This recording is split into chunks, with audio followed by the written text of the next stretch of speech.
लोकसभा चुनाव के बीच मुस्लिम आरक्षण पर तेज हुआ घमासान। पीएम मोदी ने राहुल गांधी के मुस्लिमों को आरक्षण देने वाला भाषण का वीडियो सोशल मीडिया पर किया पोस्ट। राहुल गांधी वीडियो में मंच से मुसलमानों को आरक्षण देने का वादा करते नजर आए। 12 साल पुराना राहुल गांधी के भाषण का वीडियो। पीएम मोदी ने झारग्राम की अपनी जनसभा में कहा, बाबा साहेब अम्बेडकर धर्म के आधार पर आरक्षण के खिलाफ थे, जबकि इंडिया अलायंस वाले SC, ST, OBC का आरक्षण छीनकर अपने वोट बैंक को देना चाहते हैं। पीएम मोदी ने कहा, मैंने 23 अप्रैल को किया था चैलेंज की कांग्रेस लिखकर दे दे कि वो SC, ST, OBC का आरक्षण छीनकर मुसलमानों को नहीं देगी। 27 दिन हो गए, कांग्रेस के मुंह पर ताला लगा। राहुल गांधी का वीडियो जारी करने के बाद पीएम मोदी ने किया ऐलान, वो हर दिन इंडिया अलायंस के चेहरे के नकाब उतारेंगे। पीएम मोदी ने बंगाल के झारग्राम में TMC पर भी किया हमला। कहा, TMC से बंगाल की जनता को ये खतरा, ये लोग घुसपैठियों को बसा रहे। हम ऐसा जम्मू कश्मीर बनाना चाहते हैं जहां शांति और समृद्धि हो, हम उसको पूर्ण राज्य का दर्जा भी देंगे। पीएम मोदी का बयान। पीएम मोदी आज वाराणसी में आयोजित मातृशक्ति सम्मेलन को करेंगे संबोधित। 25,000 से ज्यादा महिलाएं होंगी शामिल। पीएम मोदी देश की आधी आबादी की पूरी भागीदारी की करेंगे चर्चा। महिलाओं के लिए बनाए गए कानूनों की विशेषताओं के बारे में बताएंगे। संपूर्ण आनंद विश्वविद्यालय में शाम 5 बजे से 7 बजे तक होगा मातृशक्ति सम्मेलन का आयोजन। पीएम मोदी और CM योगी शाम 5:30 बजे सम्मेलन में होंगे शामिल। मातृशक्ति सम्मेलन मंच संचालन से लेकर पूरी जिम्मेदारी संगठन की महिलाओं से संभाली। 25,000 महिलाओं को घर घर जाकर दिया गया न्योता। मातृशक्ति सम्मेलन के बाद PM Modi Bareka guest house में करेंगे रात्रि विश्राम। 22 मई की सुबह 11:30 बजे वाराणसी से होंगे रवाना। पीएम मोदी की आज बिहार में और यूपी में चुनावी रैलियां, 3 जनसभाओं को करेंगे संबोधित। पीएम मोदी बिहार की पूर्वी चंपारण और महाराजगंज में करेंगे रैली। शाम करीब 3:45 बजे प्रयागराज में करेंगे जनसभा। CM योगी आदित्यनाथ की आज यूपी में तूफानी रैलियां। श्रावस्ती, डुमरियागंज, संत कबीर नगर, बस्ती और आजमगढ़ में करेंगे जनसभा।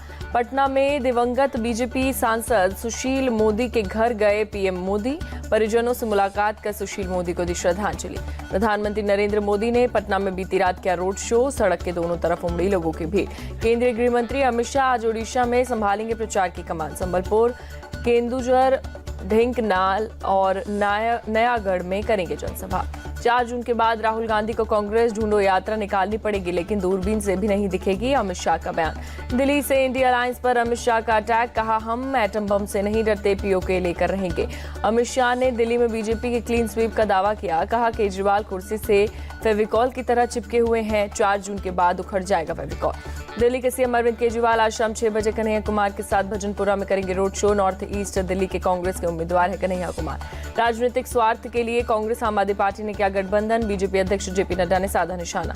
दिल्ली में मनोज तिवारी का कांग्रेस पर हमला। बोले, कांग्रेस ने ठाना है कि उसे राम मंदिर में ताला लगाना है, अनुच्छेद 370 को वापस लाना है। जनता इन बातों को ध्यान में रखकर मतदान करेगी।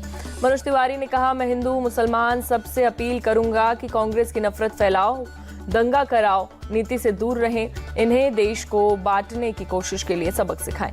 राजस्थान के मुख्यमंत्री भजनलाल शर्मा बोले, दिल्ली की जनता अरविंद केजरीवाल के नाटक को जान गई है। एक तरफ पंजाब में वो कांग्रेस से लड़ रहे हैं, वहीं दिल्ली और हरियाणा में दोस्ती निभा रहे।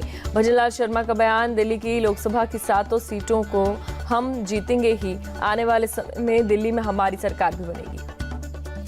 मंडी से कांग्रेस उम्मीदवार विक्रमादित्य सिंह का कंगना रनौत पर हमला। कहा, जिन मंदिरों में जा रही कंगना रनौत, उनकी सफाई जरूरी।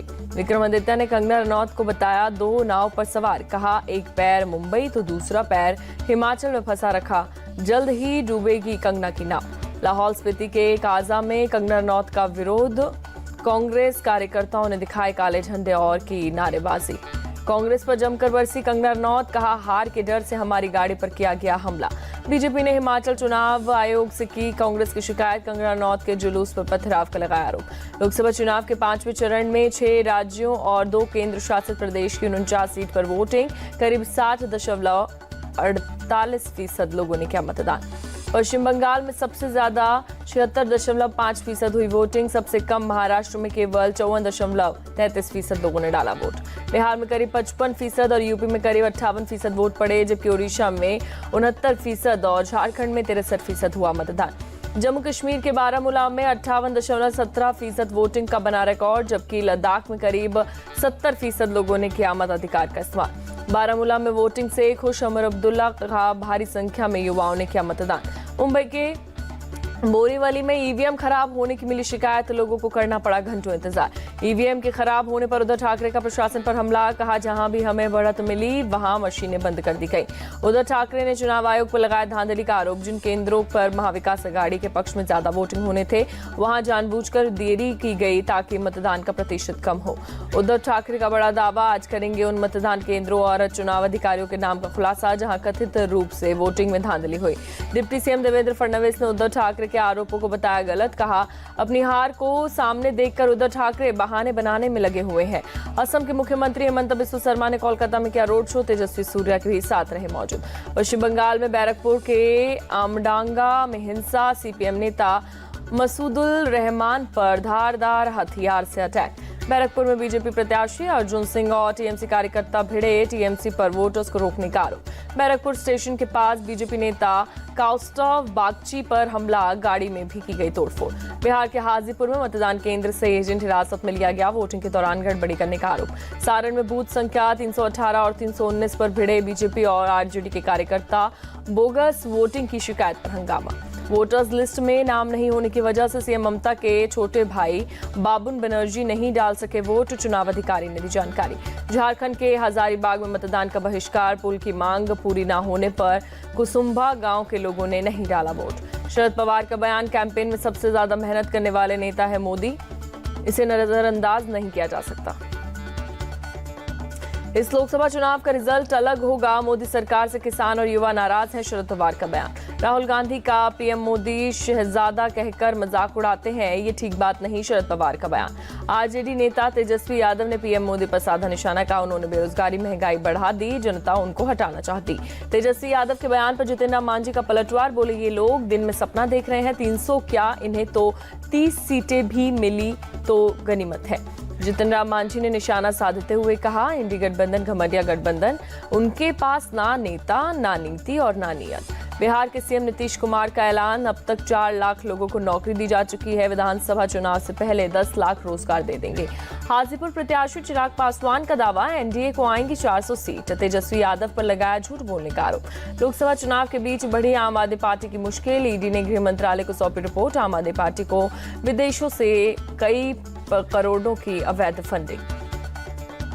ईडी की रिपोर्ट के मुताबिक 2014 से 2022 के बीच हुई पार्टी को विदेशों से funding America, Canada, New Zealand, Australia, Saudi Arab, UAE, Kuwait और ओमन से आया फंड। ईडी के मुताबिक आम आदमी पार्टी ने फंड देने वालों की पहचान छिपाई, कई डोनर्स ने आम आदमी पार्टी को पैसा देने के लिए एक ही पासपोर्ट नंबर, क्रेडिट कार्ड और ईमेल आईडी का इस्तेमाल किया। स्वाति मालीवाल केस में विभव कुमार को रिमांड में लेने के बाद पुलिस की तफ्तीश हुई तेज, सीएम आवास पर करवाया गया 13 मई की घटना का सीन रिक्रिएट। सीएम आवास के बाद पुलिस विभव कुमार को उनके घर लेकर गई, करीब 5 घंटे की जांच के बाद विभव को सिविल लाइंस थाने में ले जाया गया। स्वाति मालीवाल ने ट्वीट कर आम आदमी पार्टी के आरोपों पर पलटवार किया, लिखा तुम्हारे फैलाए हर झूठ के लिए तुम्हें कोर्ट लेकर जाऊंगी। स्वाति मालीवाल ने एक्स पोस्ट पर लिखा, दिल्ली के मंत्री झूठ फैला रहे हैं कि उनके ऊपर भ्रष्टाचार की एफआईआर हुई है, उससे बचने के लिए वो बीजेपी के इशारे पर काम कर रहे हैं। स्वाति मालीवाल का आम आदमी पार्टी पर करारा हमला, कहा पार्टी के लिए पहले मैं लेडी सिंघम थी, लेकिन विभव कुमार के खिलाफ शिकायत करने के बाद मैं बीजेपी के एजेंट बन गई। मनीष सिसोदिया की जमानत याचिका पर आज शाम 5 दिल्ली हाईकोर्ट सुना सकता है फैसला, अदालत ने 14 मई को फैसला रखा था सुरक्षित। दिल्ली शराब घोटाले से जुड़े सीबीआई मामले में मनीष सिसोदिया की आज रॉज एवेन्यू कोर्ट में पेशी, सिसोदिया की न्यायिक हिरासत आज हो रही है खत्म। बीआरएस नेता के कविता की न्यायिक हिरासत 3 जून तक बढ़ी, दिल्ली शराब घोटाले के आरोपी है कविता।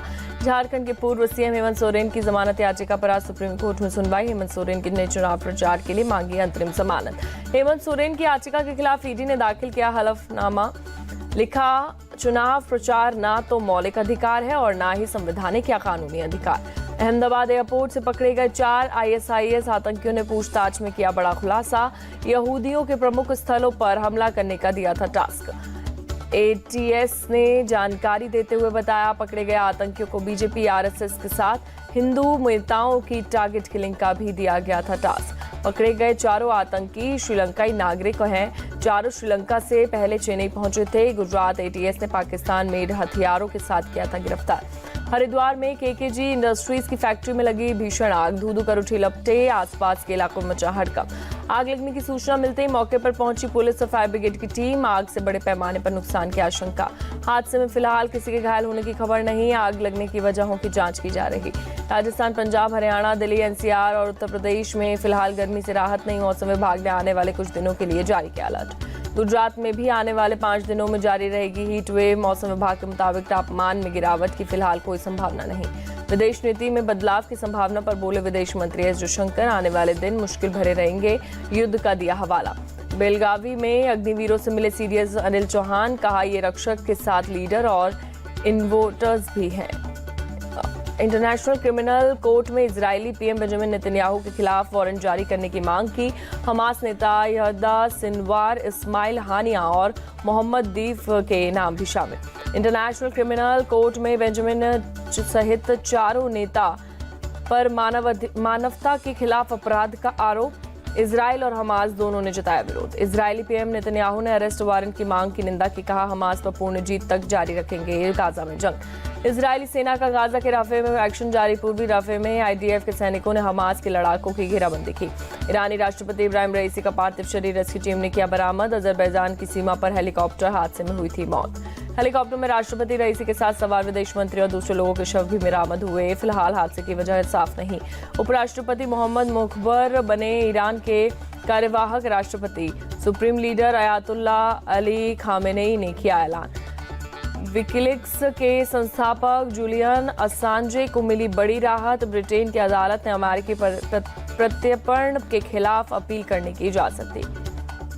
रूस के यकुशिया क्षेत्र में बाढ़ का कहर। प्रशासन ने आपातकालीन स्थिति का किया ऐलान। अमेरिका के कांसस में धूल भरी आंधी का कहर। करीब 100 मील प्रति घंटे की रफ्तार से आई धूल की आंधी। आईपीएल सीजन 17 का पहला क्वालिफायर मैच आज कोलकाता और हैदराबाद के बीच होगा मुकाबला। पूर्व भारतीय बल्लेबाज वीरेंद्र सहवाग ने फिल सॉल्ट की गैर मौजूदगी पर दिया बयान। कहा, हैदराबाद के खिलाफ प्लेऑफ में फिल सॉल्ट की कमी केकेआर को महसूस नहीं होगी। एमएस धोनी लंदन में करा सकते हैं सर्जरी। रिकवरी के बाद आईपीएल से संन्यास लेंगे फैसला। विराट कोहली ने क्रिस गेल को आरसीबी की जर्सी गिफ्ट दी। कहा, काका अगले साल आईपीएल में वापसी करना।